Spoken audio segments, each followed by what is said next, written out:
Welcome in this video. Let's talk on useful habits and on habits in general. Why?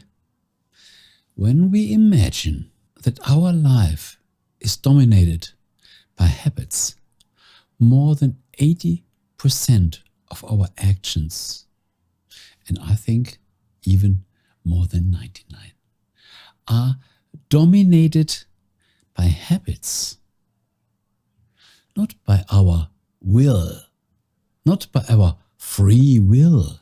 No, we are programmed.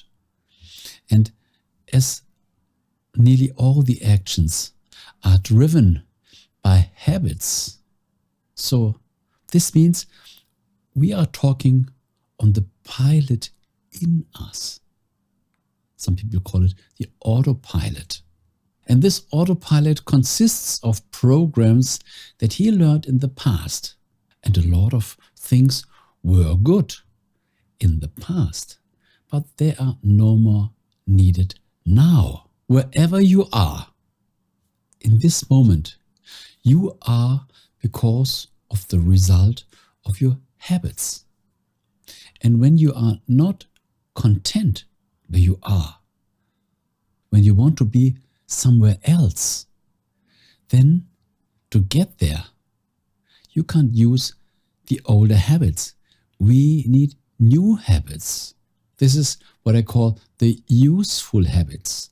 These habits that help you to get from the moment right now to your next desire. Science says more than 80% of your actions are driven by habits. And I think we are driven more than 99% of our habits. But doesn't matter whether 80 or more than 90. It's a lot.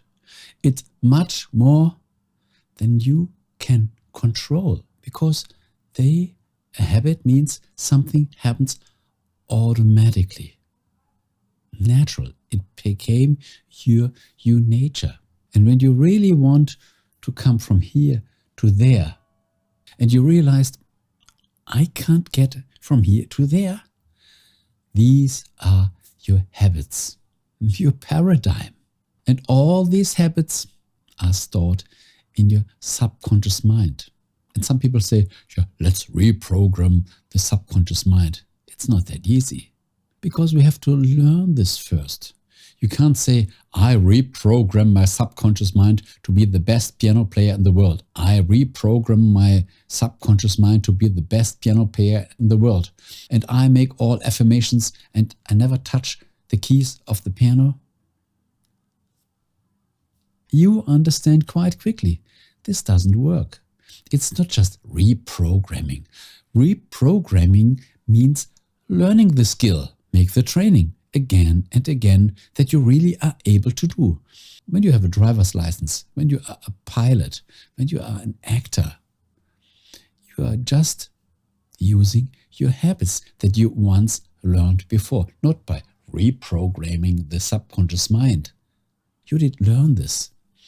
And when we are talking on useful habits, this means you really have to be clear what you want, and then make a strategy, and then learn what you want to do in easy steps to build up the new habit. And when the new habit becomes your second nature, when this is you, then it works. And then it works flawlessly, automatically. So what does this mean? So many people want the right knowledge. I just have to get the right idea. You can have all the ideas in the world. If you are not able to do it, to practice it, when the idea didn't become your inner habit, then the idea is just worthless information. And there are so many informations out there. Yes, I understand this. I really understand this. This makes sense to me. But this doesn't mean that this already became your second nature. And we are loaded with habits. And most of the habits were good in the past, but they don't serve anymore. Therefore, We have to let them go and learn new habits. These useful habits that bring us from the now to our desired future, where we find this will satisfy me. We always have to build up new habits, useful habits that bring us from here to there. And as we are driven nearly completely by habits, 80 or 90 or 99%, it's worth thinking on this inner structure that you are using automatically. Autopilot. These are our habits. Our subconscious mind is full with habits. And most of the habits, they were good. But the problem is they were good. They aren't good at the moment or in the future. Therefore, we need new, useful habits to build up. And this takes the understanding, a strategy, a feedback. Get yourself a trainer. It works so much faster if you don't do everything alone. Oh, believe me, I never get tired talking on habits because I know that we are loaded with habits, with older habits that don't serve anymore. And we need the useful habits, not just the idea, not just the knowledge. No, the knowledge should come into a skill, into an action, and then we make it over and over. And then it goes automatically. And then when the decision comes, you make it automatically. You choose A instead of B because you have new habits, useful habits, because you change your paradigm. And unless we are not aware of this and we don't understand this fully, we are digging blind in the world. And this is what most people do. They're trying, and their habits do the contrary. We always should increase our perspective.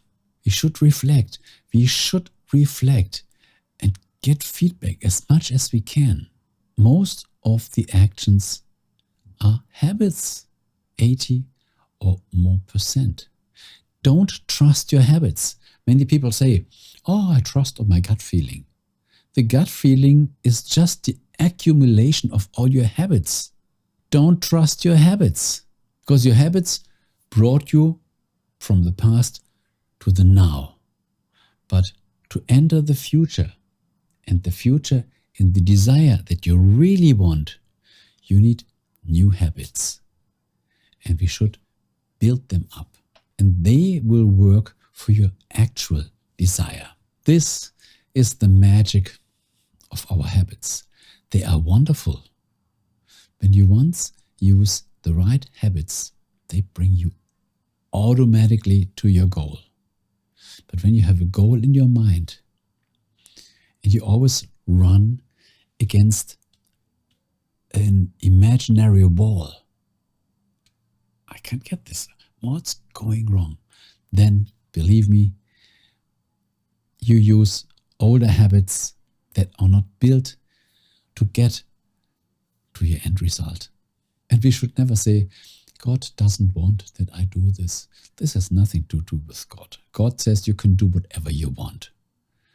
Get your skills and go and make it as good as you can because everything is there for you. But we have to use the right strategy. Thank you so much for focusing a little with me in this video on habits, on our useful habits, our new habits. You have something to share? Wonderful. Write it in the comments and let's meet us in one of my other videos.